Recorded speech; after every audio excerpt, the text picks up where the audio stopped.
kitchen stewardship. Katie Kimball here. And I have attracted a lot of attention about parasites. Weird, right? I did a parasite cleanse. Apparently Google thinks it's fine to send people to me. And so I want to include more information on parasites. And actually I did a stool test and found that I had one. So gross. Let's talk with an expert on parasites, Dr. Jay Davidson. Thanks for being here, Dr. Jay.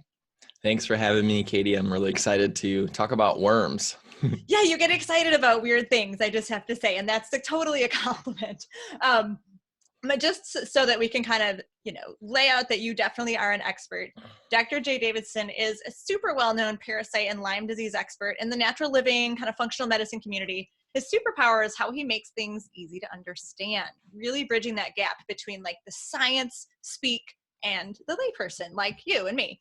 He started in the Midwest as a chiropractor, but he built up this expertise, honestly, because of his wife's chronic Lyme disease, often a cofactor with parasites. You've got to go to his site, drjdavidson.com, to read his story of his wife's battle for her life and how his research literally saved her. Like, obviously, he was motivated to dig deeply. His research in this field is unparalleled, helping him become a 2-time #1 international best-selling author. And he's developed products and programs directed by his research to help others. So let's jump in with like the short definition. What are parasites? Well, the Greek meaning of parasite is one that sits at another's table. That sounds so pleasant. Yeah. That's not accurate. The easiest thing to think about is it's basically a critter or critters, right? Multiple, there's different species. There's over 100 different species of parasites that can infect and obviously affect humans. But essentially, they steal nutrients from you. They only take, they don't give any benefit for you. So that's a simple, short definition of parasite. Very few are actually visible by the naked eye. Most are microscopic. So even when you're looking at your stool, doing a cleanse, when you see stuff, that's a great positive test. Yep, I'm glad I'm doing this. But even when you don't see things, 70% of them aren't visible by the naked eye. So it is a good idea to understand that parasites take only from us and we want to clear them out of our bodies. Very fair definition. I think a lot of us hear parasites and we picture that like third world country, child dressed in rags, standing in a disgusting river. So if you're living in America or another developed country, is this really a problem? Yeah, they're worldwide. So they don't know borders, just like Lyme disease doesn't know borders, right? Borders are just created artificially by man. So critters are all over the place. Now, clearly in third world countries, there's going to be a higher exposure because there's less cleanliness and less clean water and food supply. But in America, there's outbreaks all the time of parasites, cryptosporidium. When you run lab tests, you'll see blastocystis hominis and all these different types of, parasites and different bacteria and viruses. And essentially America isn't immune to it. I'd only traveled, twice outside of America. Actually a third time to London, 2012 during the Olympics, but basically went to Mexico twice. I went to Cancun once and I went to Puerto Vallarta, an only resort area. Right. And when I cleansed, I had so many worms that came out of me that I started thinking back. And I started researching the symptoms of, which we can obviously dive into too, started researching the symptoms of parasites and realized, wow, I've had parasites since I was a kid. And I never traveled, to another country until I was, 18 or 19 years old. So clearly parasites are all over the place. They're in pets, they're in food supply, they're in the water supply. If somebody sneezes, they can actually sneeze out a pinworm egg. So it's not just cover your mouth for bacteria and viruses. You want to cover your mouth for parasites as well too. And they're spread. So they're spread between people. And I mean, honestly, how many people do you know that travel, even if it was only a third world country, how many people do you know that travel all the time that are exposed to people that just came from that area, then could spread that way? But it is all over the place. Yeah. So it's kind of as ridiculous, like if we said, oh, like people in America can't get colds because we have good hygiene. That would be as ridiculous as saying people in America can't get parasites. Like, yes, in the germ that is a bucket. Great analogy. Yes. Love that. Also my superpower. Now, Dr. Jay, I've heard you say that parasites can be tricky to get rid of because they, I guess they're wise, smart, have developed self-defense mechanism. What is that all about? Yeah, well, they're the oldest living creature. So science, just a couple of years ago, found some parasites that were frozen They believe one was 30 some thousand years old, another one was 40 some thousand years old, Wow. and they de-thawed them and they started moving and eating again. So parasites have claimed to be the most resistant type of critters around, and they can handle a lot of stuff. So they can be tricky then to clear out of the body, because they want to steal things from you, but they don't want to kill you. If they kill you, they lose the host. So they want to basically make you suffer. And there's many different types. The intestinal parasites probably get the most attention because it's like, oh, parasites are in my GI tract. Yeah. That's what's causing colitis and Crohn's and IBS and all these types of, digestive issues, which clearly they're a huge piece to it. But parasites love the upper GI tract. They love the liver bile duct. They love the pancreas and can cause blood sugar issues and, classically the diabetes stuff. They love to go systemic. There's certain parasites that love the muscle tissue. So if somebody exercises and they get really sore the next day and like, I can't even exercise, it could literally be that there's parasites inside of your muscles. You are basically stressing the muscles out. They're producing toxins. You feel like garbage the next couple days because of the toxin of the parasites. Parasites can be in the brains. Parasites can be all over the body. So, and the key to look at is that there's hundreds of different species that can affect humans. So when we run a lab test, it's very limited right now. I'm hoping, lab companies will continue to expand and understand, but most lab tests are stool samples. Well, not all parasites are in the intestines. Not all parasites come out with every stool that you clear out of your body. So just relying off a stool sample isn't really accurate. I hope that it continues to get better and we can test more species, but they're really clever creatures. As simple as it seems, like, oh, parasites, let's just kill them. They have really amazing survival mechanisms built in. Yeah, you've kind of laid out a vision of they're like the cockroach in their vitality and like a mob boss in their sneakiness. And I'm not happy to discover that from head to toe that they can be like, is it called infect? It's not an infection. Yeah, they're going to be in the chronic infection side. It's an infection. Okay. Yep. Okay. I didn't want to use the wrong term. So no matter whether your stool sample shows it or not, everyone should probably be doing parasite cleanses. The stool sample is a great way to like have data that says, oh, okay, yes, now I believe Dr. J. But otherwise, there are tons of methods for getting rid of them, like a parasite cleanse. So let's kind of talk about an overview. I know you've written about herbs, essential oils, paying attention to the full moon, anti-parasitic drugs, and the diet. So if we can just kind of run through each of those, like let's start with the herbs. Are they powerful enough to kill parasites? Yes, that is my preferred method of trying a lot of different things. I would say herbs are amazing because the difference of when you have a prescription drug like an anti-parasitic medication, it's very specific for something. Herbs, what's nice about them, they have broad spectrum. So they'll cross over into, besides just parasites or anti-parasitic herbs, right? Like clove or vedanga or trifala, these different herbs that they'll not only cover certain parasites, but they'll cover some fungus, they'll cover some bacteria, they'll cover some viruses. Because when you kill parasites, you will essentially help to shift the immune system from being an autoimmune back in more balance, which then will allow your body to start going after these chronic viruses like Epstein-Barr that have been ravaging the body. And it's only clearly after you take down the parasites. Well, also inside of parasites could be mold spores, can be certain types of viruses, bacteria like Lyme disease. Release when you attack the parasites? Exactly. So when you're doing parasite cleansing, it's really important not to just take an anti-parasitic, but to be supporting the immune system broad, because the things that will be released from the parasites, the immune system needs to handle and clear those out. And then in addition to other infections can be inside of parasites, as toxins can too. Mm-hmm. And that's really the reason that there's a modern day epidemic right now of parasites, is because there's a modern day toxicity epidemic that's creating an environment that allows these critters to thrive. So when you kill parasites, it'll release toxins that they've absorbed and kind of been sponges of. So it's really important also to bind onto those. So I'm a really big fan of herbs. I have no problems with other tools, but herbs seem to definitely be the most powerful in the parasite side. First line of defense. And what you just said our unhealthy lifestyle and environment in modern culture is creating a very healthy environment for parasites within our body. Yes. Yep. Great. The toxins create an environment that then the parasites get attracted to and then allows them to thrive. So we not only want to clear parasites, but we want to detox so Right. that our terrain isn't friendly for the parasites. Yeah. So one more reason to live a clean and healthy lifestyle. And let's move on to diet then. Are there different foods that need to be avoided or embraced when you're working on your parasites? Diet's always controversial, whether somebody is, the new It all popular, is. yeah, popular thing is carnivore and keto. And then you've got the other side of the spectrum, plant-based and vegan and everything in between. And then you've got the people that no processed food, no sugar, which I'm a huge fan of. However, when you look at parasites, they get attracted to that.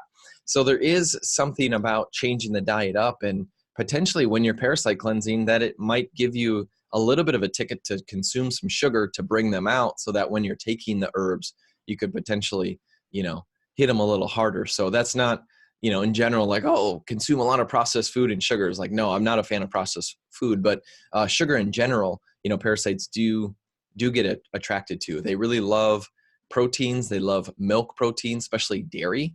So consuming dairy, if anybody has a dairy allergy, that's one of the number one signs and symptoms that you have parasite infection because parasites eat that milk protein.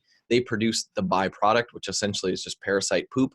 We react to it, and then our brain equates that, I have a sensitivity to this food when it's actually the parasite's byproduct that's produced from it consuming the milk protein. So diet-wise, probably honestly, the best diet out there for parasites would be water fasting. And it's basically where you're not eating, you're starving them down.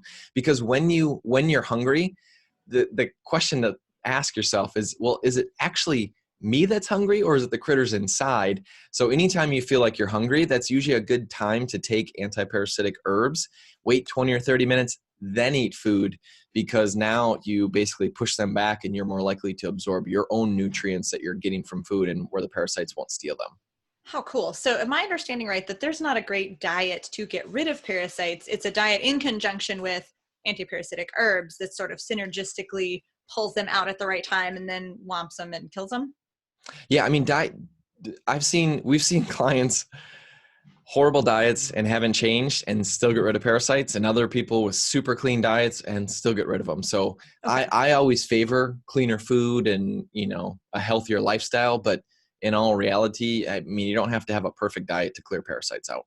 Okay, that's good news. I remember, I think my parasite cleanse included, like, they recommended figs and some dried fruit. And I've had people comment dozens of times over the years, like, wait, hold on. I thought, an antiparasitic diet was supposed to be low in sugar, but maybe that was like a better source of sugar to pull them out. It's so interesting. We have to be strategic because we're at war. We need a battle plan. So what about essential oils? I think this is another one, controversy. Can they make any impact during a parasite cleanse? Yeah, I like blue tansy. Topically putting that on, over that liver bile duct area. That seems to be a good area to put on. I've experimented a lot with internal essential oils and things, and I'm not sure if the risk of them so strong internally outweighs the potential benefits. So I'm a huge fan of essential oils for minimizing symptomatology. I just don't. Okay. They didn't seem to make a big impact in my journey and with some of the clients when I was testing them out, if you will. But huge fan of essential oils. I think they're really helpful in calming the body down and minimizing die off symptoms, helping with sleep, helping with energy, because when you are killing parasites, it can be stressful on the body at times. Okay, that makes sense. And then you already said right at the top is like, herbs are my favorite. So we know we're not going to get, another favorite. Now, what is the value in paying attention to the full moon? Is that a piece of the equation? Yeah, that's usually when they're most active. And the second, most common time is new moon, which is essentially you can't really see a moon in the sky, but full moon. If you just think about somebody lives by the ocean, they know the tide changes based on the full moon. Water content essentially changes with moon cycles, and parasites are mostly water organisms. So when full moons are happening, there's a lot of the wise tales of the werewolves and witches and all this crazy stuff happens. But, I think clinically it comes down to the fact that parasites just multiply and they're more active at that time and they stress you out more. That's usually why you don't get as much sleep during full moons, or the quality of sleep isn't as high, is primarily that they're more active. So I think that has a lot to do with some of the, myths or wives' tales type things that we've heard back in the day. Yeah. So does that mean full moon and new moon are a good time to either start or sort of ramp up your parasite cleanse? Yes. So what I look at is if somebody hasn't done parasite cleansing before, because they're like, well, I didn't know this was a big thing or Yeah. I'm supposed to do it. Typically, you want to look at doing a parasite cleanse. You want to be persistent and consistent for at least 90 days. So parasites, they lay eggs. The eggs wait a little bit, then they hatch. Now you have new parasites and those lay eggs. And there's some parasites that will lay, 200,000 eggs per day. Ascaris lumbricoides roundworm. It's just disgusting to think about. So Yep. you're not gonna kill all the parasites in one day or one weekend, but they're typically most active over a full moon. So I usually like to recommend people parasite cleanse. Start off, do at least 90 days straight of parasite cleansing. If you feel like, you know what, I feel a lot better, I don't think I need to continue, then that's where I like people just to focus on the full moon then. So you can do 3 days, 5, or even 7 days over a full moon. And for example, if you're going to do 5 days, you would do the 2 days before the full moon, on the full moon, 2 days after the full moon, as far as really just dosing up on a lot of herbs, anti-parasitic herbs and things. And you're going to get the most bang for your investment and for your time. And typically you'll feel a lot better during that full moon period as well too then. Okay. So many new questions. First of all, I have to say that people will see like parasites and full moon and they think it's woo woo. They think it's like witchery. But I will tell you what, you watch social media and you watch the moms and the teachers will start to talk about, oh great, it's a full moon. Kids are going to go crazy. So maybe it's the, impact of sleep or whatever. Like it's a real scientific phenomenon. So I like that you brought that in with the tide and that the full moon can actually impact our health, partly perhaps because it's impacting the parasites, infecting us. But you're saying, I guess my question is, you talked about if you do a big old parasite cleanse, 90 days, and now this is just a habit of life. This is not something you do once every couple of years, but you should kind of continually keep up on this, maybe every couple of full moon cycles. Yeah, it's really up to the individual.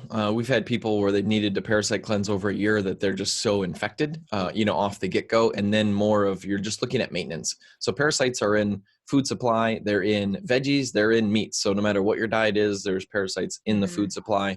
They're in the soil, they're in the water supply. I mean, you can get them from family members, you can get them from pets, you can just get them from your environment. So it's really important to know that, hey, we're going to bring the level of parasites down in the body, but just life, they'll start creeping up typically. So then we want to focus with maintenance.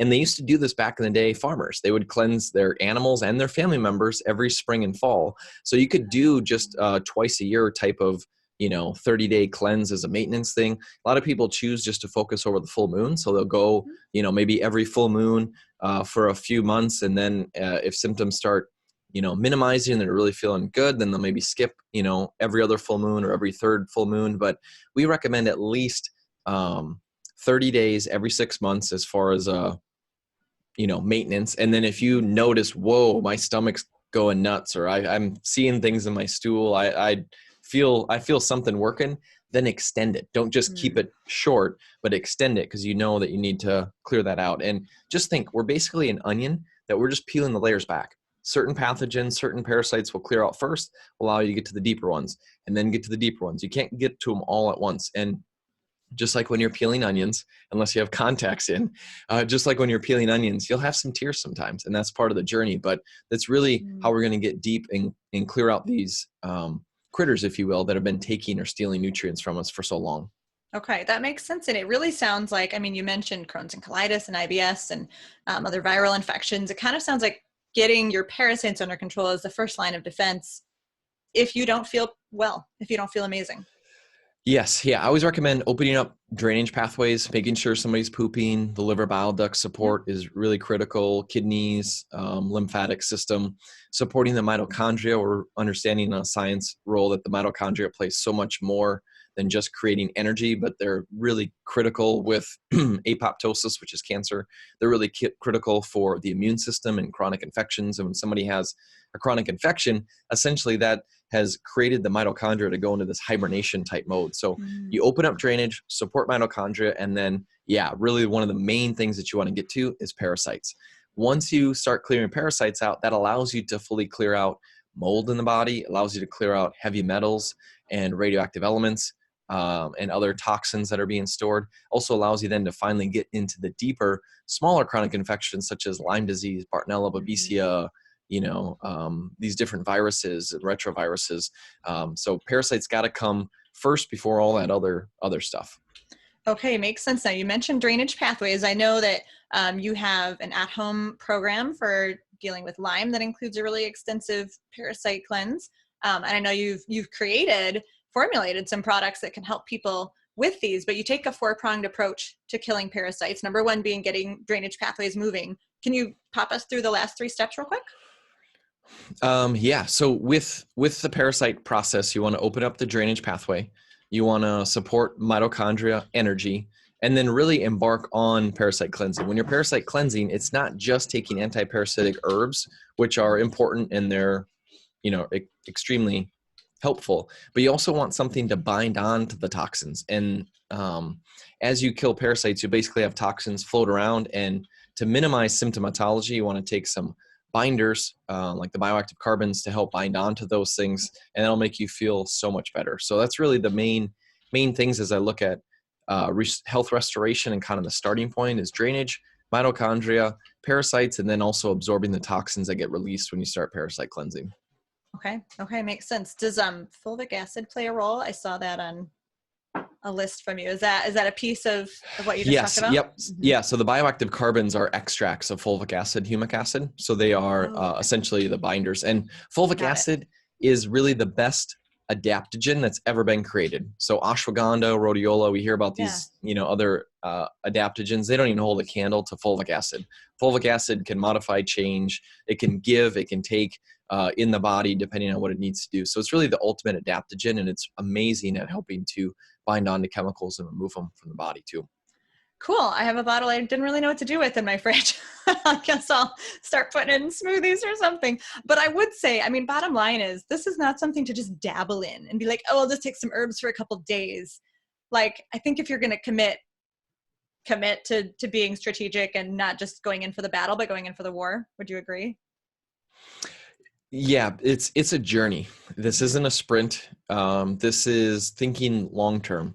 Thinking about long-term, that you want health, you want wellness, you want to be free, so you're not having to enter in the medical system. And it takes effort. It's a lot of work, but your other option is sickness, disease, and bankruptcy. So I think going the health route is the proper one for sure.